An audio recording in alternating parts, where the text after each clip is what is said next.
Buenos días a todas y a todos. Avanzamos en esta jornada para hablar ahora sobre las implicaciones de la inteligencia artificial en el sector de la salud. Y por eso hoy también trataremos de hablar sobre las innovaciones más punteras en este sector y sobre todo lo que hay alrededor de eso. Para ello me acompañan Juan Fernando Muñoz, Secretario General de Salud Digital, Información e Innovación del Sistema Nacional de Salud del Ministerio de Sanidad. Bienvenido, muchas gracias por estar aquí. María Albaces, Directora de la Unidad de Innovación del Hospital Clínico San Carlos. César Velasco, Director de Innovación y Estrategia Digital de AstraZeneca España, y Antonio Herrero, Director de Inteligencia Artificial y Big Data Analytics de Quirón Salud. Muchas gracias a todos por estar aquí. Como hablábamos antes de empezar, vamos a plantear muchos temas, muchos que tienen varias implicaciones y me gustaría que todos participaran y participáramos en aportar ideas y datos sobre estas cuestiones. El ministro, cuando empezábamos, hacía referencia a la pandemia y a lo que hemos aprendido de ese momento, de ese shock. Y quería empezar a hablar sobre, o que empezáramos a analizar sobre qué importancia puede tener la inteligencia artificial en prevenir o predecir el próximo problema o el próximo estallido de salud pública, ¿no? En aquel momento nos sorprendió muchísimo esto que pasó. ¿Puede ser que la inteligencia artificial nos ayude a que esto no vuelva a pasar, que no sea una sorpresa tan grande? Pues muchas gracias en primer lugar, Natalia, y al diario por organizar una sesión tan interesante y además que pues, tan bien acompañado, ¿no? como estoy en esta mesa, ¿no? Yo viví la pandemia todo el tiempo, ¿no? Entonces sí que te puedo decir que predecir el futuro, pues probablemente no estamos en esa situación de predecir si va a haber otra pandemia, pero sí que estamos en la situación en la que trabajamos muy duramente en aquel momento por tener unos datos fiables, unos datos correctos, unos datos precisos en algunos momentos que nos permitieran tomar decisiones. Y también conseguimos llegar a hacer modelos predictivos de por dónde podían llegar, con unos tiempos pues todavía limitados, el futuro de esa enfermedad durante el tiempo. Pero primero tenemos que tener los datos, luego la capacidad de cómputo, luego los modelos y finalmente llegaremos a tener predicciones correctas. ¿Y qué peso puede tener la inteligencia artificial en estas proyecciones? Disculpa, Adelante. desde mi punto de vista, un peso enorme. Ahora somos capaces de procesar datos de una forma muy rápida, no solo los datos que hay en las historias clínicas y demás, sino también correlacionarlo con otras situaciones de la gente que hace apuntes en sus redes sociales y demás. Somos capaces de correlacionar todos estos datos y empezar a predecir patrones de comportamiento. Y además, una de las cosas que también se puede hacer es no solo correlacionar esos datos, sino empezar a estudiar patrones de comportamiento para prever posibles focos o enfermedades epidemiológicas y poder intervenir de una forma un poco más precisa o adelantarnos a esas intervenciones.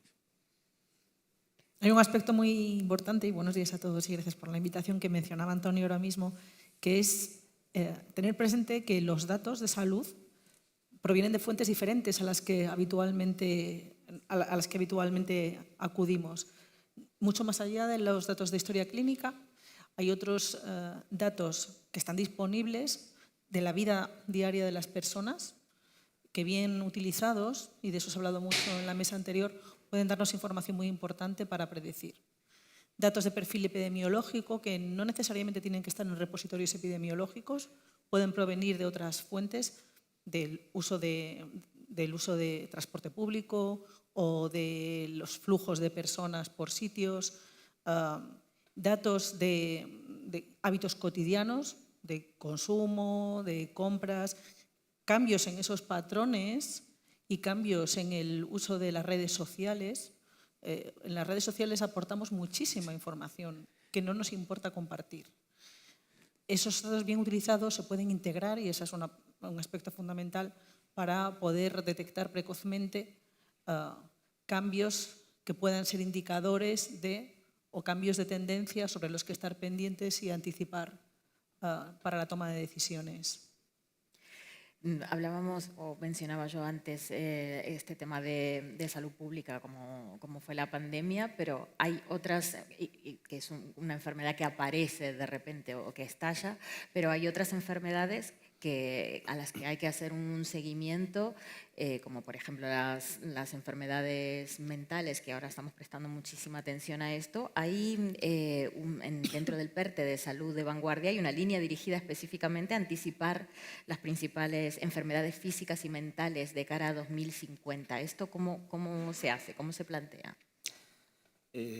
Pues no como nos gustaría a veces que vemos en las películas, ¿no? Es un Minority Report, ni para los que tenemos un poquito, algunos años más, la psicohistoria de Asimov.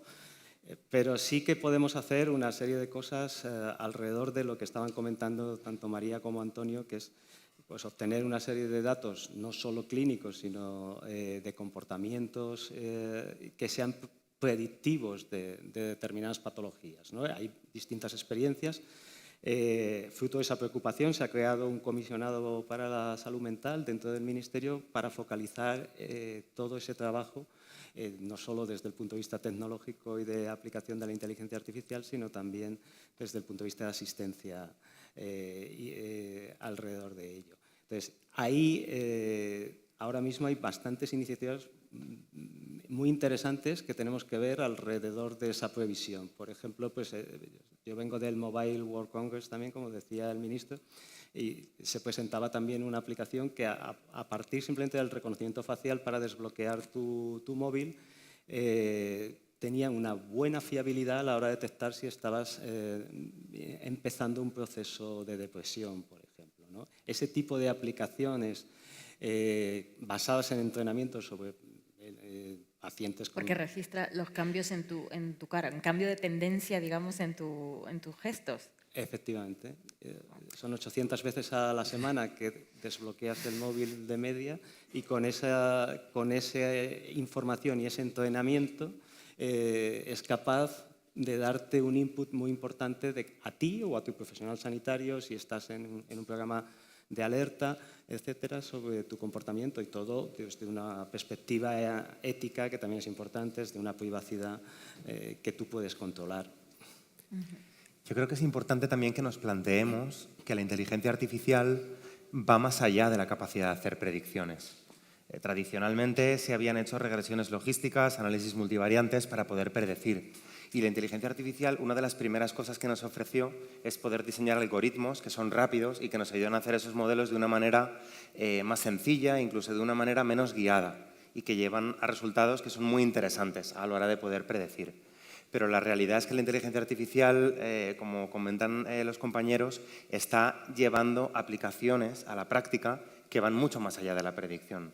Aplicaciones que tienen que ver con el reconocimiento facial, como comentábamos, con el reconocimiento de voz, con el reconocimiento de patrones, como el texto, incluso con la generación de texto, generación de imágenes, interpretación de imágenes.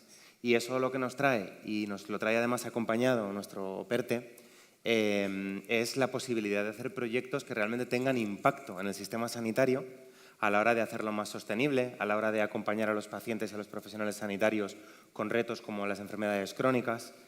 Por ejemplo, estamos trabajando proyectos que nos ayudan a interpretar el electrocardiograma de una manera automatizada. A través de reconocimiento de imagen podemos interpretar patologías en el electrocardiograma que yo como médico tardé mucho en aprender a interpretar en la Facultad de Medicina y que incluso siendo un médico entrenado te ayuda a poder ver esta ayuda al diagnóstico que ofrece la máquina.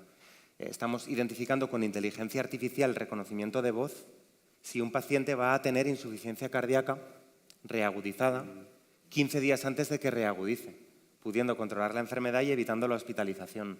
Ese tipo de aplicaciones son en las que Yo creo que el sistema sanitario está pensando, está trabajando y con las que mira hacia este PERTE que ofrece la oportunidad también de escalar y maximizar estas oportunidades. Efectivamente, añadir también en eso, sobre todo para la salud mental, ya no solo es el reconocimiento facial, sino si hay un seguimiento continuo de los pacientes y somos capaces de que nos responda a ciertas preguntas, bien sea a través de voz o a través de texto, hay un análisis de sentimiento que ya también en ese texto, la forma de expresarse del paciente y demás, puede ser indicativo de que está bajo una depresión y podemos empezar a lanzar pequeñas alertas a quien esté en seguimiento de ese paciente para poder intervenir antes de que se produzca un brote. La inteligencia artificial, además, como dicen los demás, tiene que venir a hacernos más fáciles nuestras actividades. Ya se dijo en la mesa anterior y ahora estamos en el campo sanitario. Yo, como cardióloga, tiene que venir a facilitar nuestra tarea asistencial. Y realmente los desarrollos de la inteligencia artificial están en cierta manera guiados por las necesidades que les planteamos los profesionales sanitarios y los pacientes y los familiares de los pacientes, porque las realidades de los ciudadanos han cambiado mucho, las realidades familiares han cambiado mucho y muy rápidamente. Y la inteligencia artificial viene a resolver esas necesidades que nosotros planteamos. Por ejemplo, como decía Antonio, como decía César, la capacidad de detectar que un paciente va a caer en insuficiencia cardíaca de forma precoz. Hace no tantos años le colocábamos al paciente un dispositivo dentro del cuerpo que fuera capaz de medir ciertos indicios de descompensación. Ahora, y porque los profesionales saben que cuando un paciente está malito le cambia la voz, a grandes rasgos, se pide de la inteligencia artificial que haga esos desarrollos. Y lo mismo saben los profesionales sanitarios que atienden a los pacientes con salud mental. Y todos sabemos que los pacientes con problemas de salud mental muestran indicios que para todos, para los profesionales sanitarios, son evidentes. La capacidad de la tecnología y de la inteligencia artificial de transformar eso en algoritmos que nos lo pongan más fácil a todos es el objetivo que estamos buscando. Hablabais de la capacidad de detectar cambios en el humor o en el estado mental por el desbloqueo facial. Bueno, hay aplicaciones que ya están trabajando en detectar la presencia de arritmias muy importantes, como puede ser la fibrilación auricular, que supone una carga de enfermedad muy alta en el sistema, simplemente por ciertos rasgos faciales, ciertos cambios en el aspecto facial. En ese sentido se está trabajando. Es importante que detrás de esos desarrollos exista también un plan para la aplicación de las terapias digitales, que es una necesidad en la que todos estamos trabajando porque los pacientes se benefician de ello, las familias se benefician de ello, los sistemas sanitarios se pueden beneficiar de ello si está estructurado de una manera que facilite, y voy a utilizar esta palabra más de una vez, que facilite el objetivo, llegar al objetivo que nos hemos planteado. Y María, yo creo que has dado en el clavo. Para mí, al final, no debemos de pensar en la inteligencia artificial como el reto. El reto es un reto de sistema sanitario, de paciente, de acompañar a los profesionales sanitarios, y la inteligencia artificial tiene que ser la solución a necesidades y a retos del sistema. Y yo creo que precisamente así es como lo está enfocando las estrategias nacionales, como lo estamos enfocando a la hora de codiseñar soluciones desde las startups, desde las empresas biomédicas y desde el sistema sanitario, para enfocarnos en cuál es la necesidad, posteriormente buscar una tecnología que cubra esa necesidad y luego plantearnos cómo desarrollarla para que sea capaz de generar ese valor a través de la tecnología con impacto en salud. Hablamos del funcionamiento del sistema sanitario, de enfermedades crónicas, de enfermedades de salud mental. Les planteo esto. Según un reciente estudio llamado Transformación Digital en la Atención Primaria, el área de diagnóstico va a ser la que más va a crecer gracias a la inteligencia artificial, con unas previsiones de crecimiento de más del 30% para 2030. ¿Cómo podemos aplicar, cómo puede ser útil la inteligencia artificial para mejorar el funcionamiento de la ultrasaturada atención primaria, que es, digamos, el pilar o uno de los grandes pilares del sistema sanitario? Pues siguiendo lo que ha dicho María, en este caso, siguiendo las necesidades de los profesionales y de los pacientes. Y en esa línea caminamos todos juntos, por lo menos dentro del Sistema Nacional de Salud.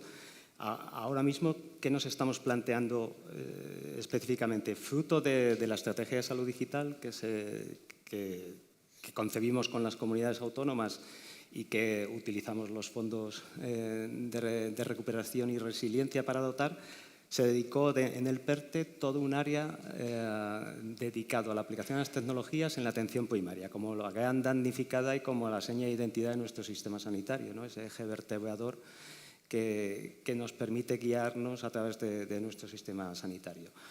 Ahí nos pusimos en distintos grupos con las propias comunidades, en un modelo de liderazgos asimétricos, donde cada comunidad había hecho cosas muy buenas dentro de cada una de esas 16 líneas de actuación y buscamos cómo aplicar esto. Y de ahí han salido varias ideas que se van a materializar en proyectos. Pues, por ejemplo, ligadas a esta inteligencia artificial generativa, todo lo que es resumirle la información al profesional sanitario para la preconsulta. Muchas veces no tiene el tiempo suficiente, especialmente en un hospital, para conocer a su paciente, para conocer toda esa información. Eso lo hace bastante bien la inteligencia artificial generativa, no precisa de tener un consentimiento explícito de los datos para salir a ningún sitio.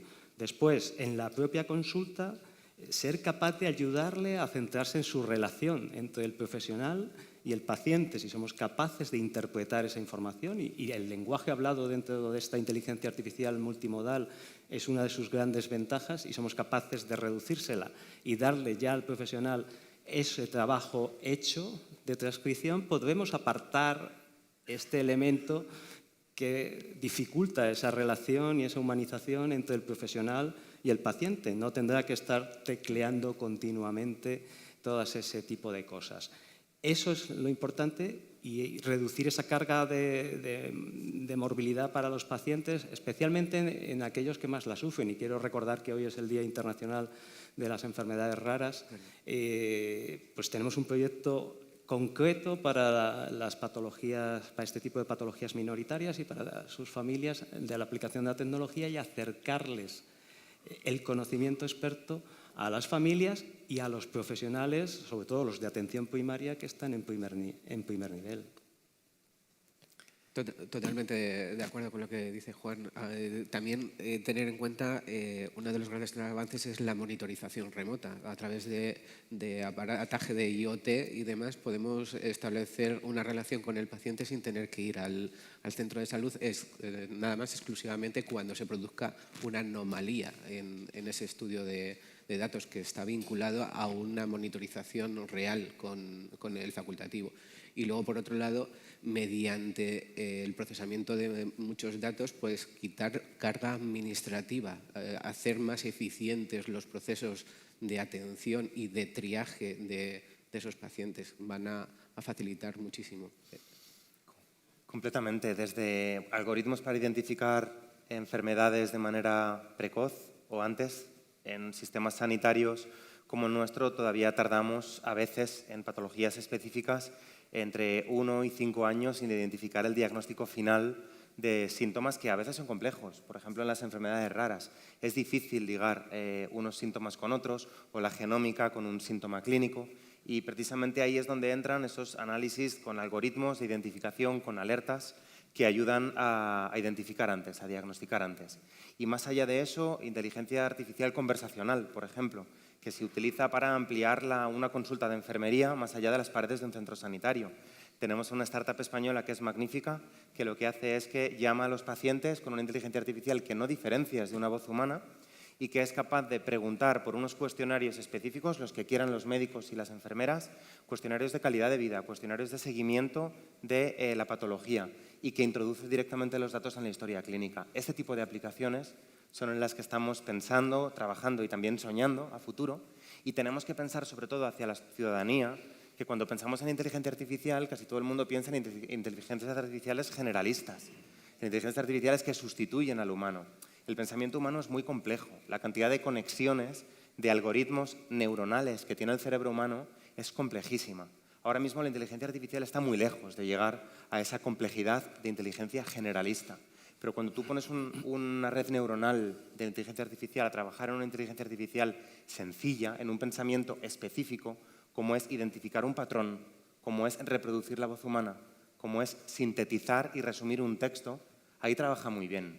Y eso va a ayudar a los humanos, va a ayudar a los profesionales sanitarios, y yo creo que ayudando a los profesionales sanitarios ayudará a mejorar la salud de la ciudadanía. Iba a preguntarles precisamente sobre esto, porque uno de los grandes miedos, ustedes mencionaban mejoras en la atención, en mejorar la respuesta a los pacientes, pero uno de los grandes miedos respecto de esto y respecto al diagnóstico en particular es deshumanizar la atención médica, y todo lo que mencionaban iba en sentido contrario. ¿Cómo puede ayudar a humanizar esa relación con el médico? O sea, sabemos que hay una parte de la relación con el paciente y del diagnóstico incluso, como decía ahora César, que tiene que ver con la empatía, con esas conexiones que hace nuestro cerebro, con el conocimiento que manejamos. ¿Hay peligro de deshumanizar eso o realmente estamos caminando en el otro sentido? ¿Nos va a ayudar a humanizar aún más esa relación? Yo creo que los esfuerzos van precisamente, como se dijo en la mesa anterior, a potenciar el aspecto humanista de la asistencia sanitaria. Y creo que todos trabajamos y todos deseamos potenciar ese aspecto y recuperar el terreno que hayamos podido perder en los últimos años en la relación entre el profesional y el paciente. Todas las herramientas que nos ayuden a poderle dedicar más atención, a mirarle a los ojos o a su familiar y a charlar con ellos, van a ser bienvenidas por nosotros, y ese es un esfuerzo importante en el que se está trabajando. Yo creo que veremos cambios importantes a lo largo de estos próximos años, como se ha hablado ya, en cuanto a herramientas que nos anticipan la información que necesitamos para poder disponer de más tiempo para ellos. Además, estamos asistiendo a un escenario de escasez de profesionales sanitarios que no va a cambiar próximamente, y en ese sentido tenemos que plantearlo también ante pacientes que cada vez son mayores, con más comorbilidades, pacientes crónicos complejos, con necesidades específicas, y todas las herramientas que nos ayuden a potenciar la relación entre el profesional y el paciente van a ser bienvenidas por nosotros. No creo que haya que tener miedo respecto a que se vaya a deshumanizar.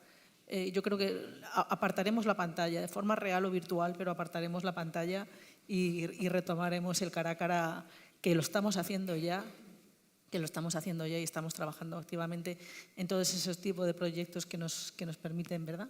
Incluso podemos llegar al punto contrario, lo comentábamos antes de entrar en la mesa, podemos llegar a tener a pacientes que acudan a consulta con sus síntomas que ya hayan consultado en diversas herramientas de inteligencia artificial generativa y ya vayan con un prediagnóstico concebido por ellos mismos y le pregunten al facultativo cuál es su opinión. Y esto no puede ser peligroso, porque el diagnóstico Google, que todos hemos practicado alguna vez, tiene sus riesgos, ¿no? Incluso de un sesgo personal de ver determinadas cosas o darle más importancia a determinadas cosas porque encajan dentro de un patrón que te exhibe, digamos, esa fuente de información. Exactamente. Bueno, antes se lo decía la vecina y ahora se lo dice Google. Así que yo creo que estamos preparados para responder a ese tipo de inquietudes. Sí, yo creo que nada deshumaniza más que el no tener tiempo para atender a tu paciente. En la medida que pongamos la tecnología al servicio de esas necesidades del paciente y del profesional, caminaremos en el sentido contrario, en el de humanizar, y es muy importante además. Yo creo que en todo contacto que tenemos con el sistema sanitario estamos en situación de fragilidad. El enfrentarnos a esa situación de fragilidad de la mano y de la mano física de una persona, esto no va a ser nunca sustituido. Es decir, ese contacto de la piel cuando estás en un momento tan frágil de tu vida, creo que es lo que tenemos que preservar y darle el mayor espacio posible a nuestros profesionales, que como ya demostraron en la pandemia, Si algo les sobra es empatía, capacidad de trabajo y humanización.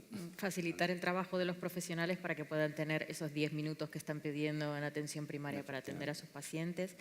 Pero detrás de todo esto que estamos hablando hay, sobre todo, datos. El Ministerio ha propuesto incorporar otros datos a las historias clínicas de los pacientes para tener una mirada un poco más holística, digamos, sobre la vida y la situación de las personas, y se generó ahí un cierto debate sobre cuánto tiene que saber el médico que te atiende sobre tu vida, tus condiciones de vida, tu situación económica, etc.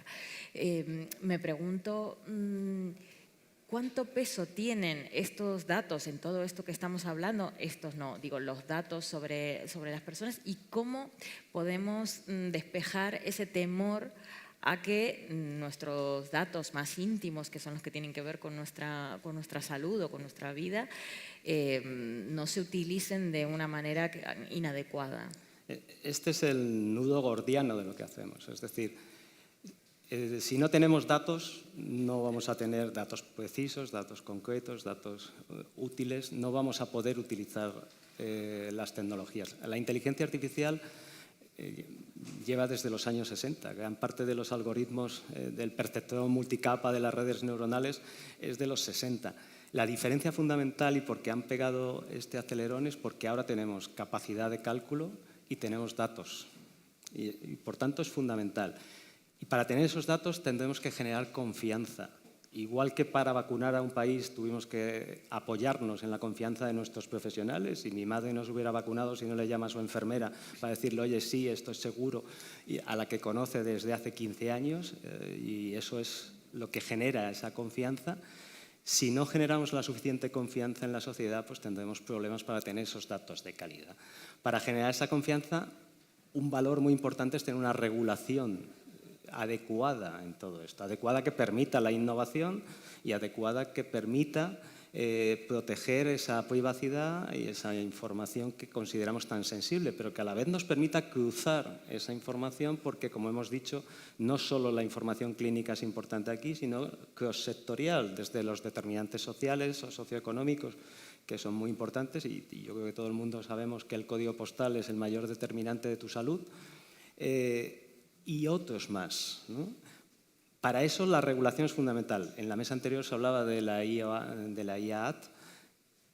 Hay un reglamento que quizás no es tan conocido, pero que es específico de la sanidad y de los datos sanitarios, que es el Reglamento Espacio de Datos Sanitarios, que durante la presidencia española llegamos a posición de consenso con 27 países con sensibilidades muy distintas, y ese fue un trabajo que nos tocó muy directamente.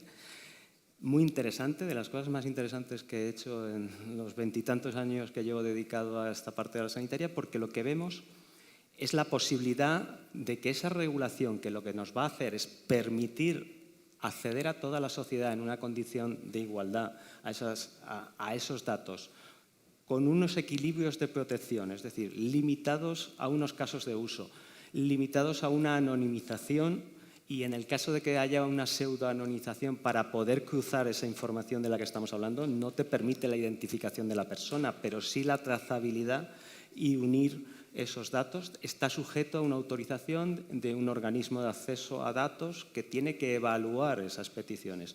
Y en las mismas condiciones, para grandes empresas, para startups, para innovadores, etcétera. Toda esa potencia es la que queremos sacarlo. Y si tenemos suerte, en el último trílogo del 7 de marzo se llegará al acuerdo final y se podrá empezar a poner en marcha ese data lake con esas reglas que den esa confianza tan necesaria y tan imprescindible para que tengamos todas estas promesas que estamos hablando. ¿Y cuál es el papel del sector privado en este manejo de los datos? Porque esto es otra cuestión que ha generado mucho debate. Directamente desde nuestro punto de vista, siempre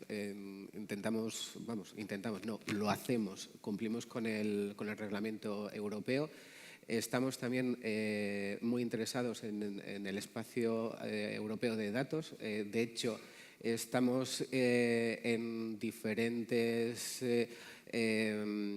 fases, por ejemplo, en una red EDEN, por decirlo de alguna forma, que es la red que va a estar prácticamente vinculada al espacio europeo de datos, que es una transcripción de todo lo que comentaba Juan, de todos los datos de pacientes, pero anonimizados, simplemente con la función de aportar esos datos y poder aprovecharnos de esos datos anonimizados completamente para establecer criterios de prevención directamente. En ese sentido, cumplimos directamente con el reglamento y creemos que podemos aportar también ese punto de vista de datos.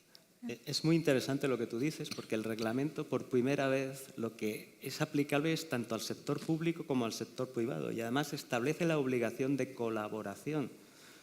En el caso de uso primario, que está muy dirigido por lo que pasó durante la pandemia, bajo la supervisión del propio paciente como dueño de su información clínica, pero que va a poder decir quién puede acceder y a dónde hay que pasarle esa información, y en el uso secundario, porque la obligación es exactamente igual para todos, es decir, todo el mundo, a partir de microempresas, tiene la obligación de poner esos datos anonimizados o pseudoanonimizados a disposición del resto, tanto del sector público como del sector privado. Y esa visión que tú indicabas es la que guía ese texto ahora mismo. Para evitar que haya sesgos y discriminaciones, que esto también puede ser un efecto nocivo, ¿no? de saber tanto. Y como decían tanto Juan como Antonio, el Reglamento Europeo de Protección de Datos, que es de aplicación directa en España, viene a diferenciar lo que es prohibir el uso de los datos con lo que es proteger el uso de los datos. Todos somos conscientes y los investigadores somos conscientes, y a nivel europeo es así, que independientemente de cómo sea el sistema sanitario de un país, que puede ser como el nuestro, puede ser de otros tipos que hay en Europa, la necesidad de generar conocimiento viene determinada por la capacidad de acceder a los datos.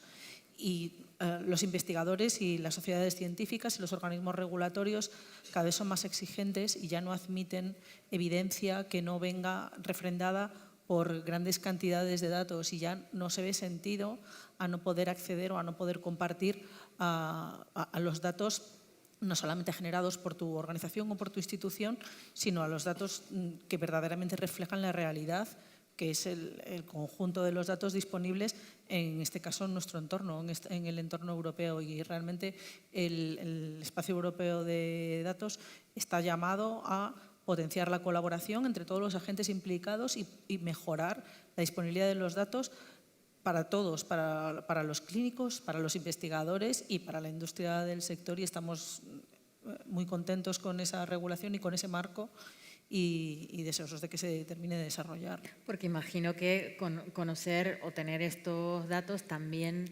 ayudará a la toma de decisiones, me refiero a la empresa privada también, sobre qué investigar, qué cosas abordar, cuáles pueden ser los problemas que haya que intentar solucionar desde el punto de vista, en el caso de AstraZeneca, por ejemplo, que se ha hecho muy habitual y famosa con el tema de las vacunas, ¿no? Y acelerar esa respuesta. Con la investigación y el desarrollo de nuevas moléculas, de nuevos fármacos para cambiar la vida de las personas, tanto en oncología, en enfermedades raras, en salud cardiovascular, salud respiratoria y obviamente también en vacunas, se está utilizando las nuevas tecnologías de inteligencia artificial para ser capaces de acelerar esos procesos de ensayo clínico, de investigación científica, que llevaban tiempo en el pasado por una cuestión de análisis de datos, de una falta de capacidad de supercomputación o una ausencia de una tecnología que ahora tenemos. Predecir el plegado de las proteínas es algo que se ha conseguido con el mismo algoritmo, la misma red neuronal que consiguió vencer al Go, a ese juego chino que es como las damas. Esa misma inteligencia artificial se ha evolucionado para ser capaz de predecir cómo las proteínas se pliegan y cómo funcionan las dianas terapéuticas y cómo funcionan las moléculas que van a cubrir una necesidad de diana terapéutica, cómo se pliegan, cómo funcionan, cómo es su estructura 3D. Hay tecnología que surge en un campo, luego tiene una aplicación en las ciencias de la salud y, desde luego, muchas de las tecnologías de las que estamos hablando tienen aplicación en el desarrollo y en la innovación en ciencia. Dicho esto, yo creo que el futuro es ahora. Como decía Juan Fernando, en el Mobile World Congress yo creo que ha quedado patente cómo ahora mismo la colaboración entre diferentes entidades del ecosistema sanitario es estupenda, cómo hay nuevas profesiones dentro del sector, profesiones como pueden ser los ingenieros de prompts en inteligencia artificial generativa, que nos enseñan a pedirle de la mejor manera posible, de la manera más eficiente posible, una inteligencia artificial que nos dé un resultado.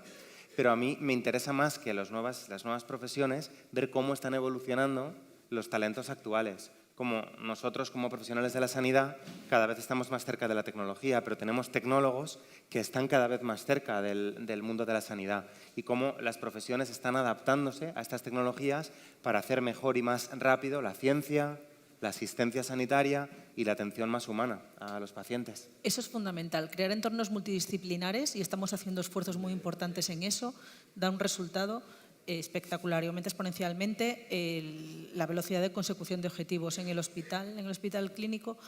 Trabajamos activamente desde hace muchos años en aunar profesionales sanitarios, profesionales no sanitarios. Tenemos ingenieros biomédicos en el equipo trabajando con nosotros que, como decía César, hacen esa traducción entre la parte clínica y la parte no clínica. Cuando empezamos un proyecto, ellos hacen una inmersión clínica para entender de qué se está hablando, y con otros agentes del sector. Esa es la mejor manera y ese es el único camino para identificar las necesidades cuya solución tenga el impacto que buscamos en la salud de las personas. Y es el camino que estamos recorriendo ya, que sabemos recorrer en ese ámbito de colaboración, en proyectos que hacemos en colaboración.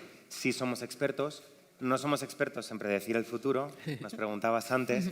Yo escucho mucho a Eric Topol, a otros genios, ¿no?, de la tecnología médica, y dicen que lo que viene en los próximos años es la desaparición del teclado como la barrera entre el profesional sanitario y el paciente.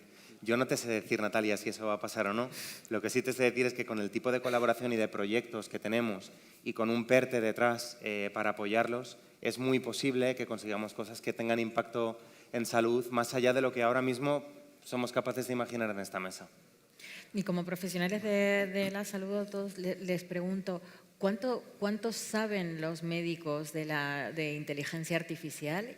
¿Y va a formar parte de la formación de los nuevos profesionales esto como un pilar básico de su formación? Yo creo que sí. Yo coincidía con Julio Mayor, lo comentaba antes con María, que es catedrático de cirugía en la Complutense, y estaba preparando un curso para los médicos en primero y segundo. Yo creo que ese es el sitio donde se debe profundizar y donde se debe empezar a formar. Seguramente con el tiempo eso incluso irá antes, pero específicamente para los profesionales sanitarios yo creo que ese es el camino. Y que el conocimiento se adquiera de forma más instintiva. Todas las herramientas de realidad virtual, realidad aumentada, que facilitan la comprensión, que facilitan la contextualización, no solamente mejoran el aprendizaje, facilitan el aprendizaje, sino que mejoran la calidad del conocimiento adquirido y el establecimiento de relaciones. Como decía César antes, yo también creo que no va a haber ningún supercomputador que iguale a la capacidad de establecer relaciones del cerebro humano. Y en la profesión sanitaria eso es fundamental. La capacidad de establecer relaciones para la toma de decisiones es fundamental. Todas las herramientas de inteligencia artificial que, de nuevo, faciliten la contextualización, el entorno, la tridimensionalidad y demás, van a estar muy relacionadas con la formación de los profesionales sanitarios. O sea, la importancia de no automatizar unas decisiones ni fiarlas a unas conclusiones de la inteligencia artificial, sino incorporarlas al criterio del profesional que tiene otras experiencias y otras conexiones cerebrales y otros conocimientos. ¿Eso al final será posible? ¿Hay resistencia de los profesionales a incorporar la inteligencia artificial? Yo creo que al principio sí podría haber, pero también desde la pandemia ha habido un salto cualitativo y cuantitativo en ese sentido. Nosotros tenemos incluso una unidad de innovación clínica y organizativa donde hemos implicado a los profesionales, han sido ellos mismos los que han pedido ese tipo de formación, ese tipo de vinculación entre la inteligencia artificial, lo que les puede aportar hacia una mejor atención. Son ellos mismos los que están reclamando este tipo de formación en la innovación. Y entonces les planteo ya como pregunta final, porque no tenemos más tiempo, el principal desafío, ¿cuál dirían que es en este sector ahora mismo? Yo creo que generar esa confianza que ha hecho que los profesionales lo estén reclamando ahora mismo. Y en los pacientes. Y Claro. en los pacientes. O sea, que muchas veces ponemos demasiado foco en los retos que nos supone y muy poco foco en todas las ventajas que realmente trae detrás de sí, ¿no? Y yo creo que tenemos que ser un poquito más equilibrados. Ese es el reto. Me quedo con esto, me parece un buen mensaje final. Les agradezco muchísimo que hayan estado aquí, ha estado muy, muy interesante.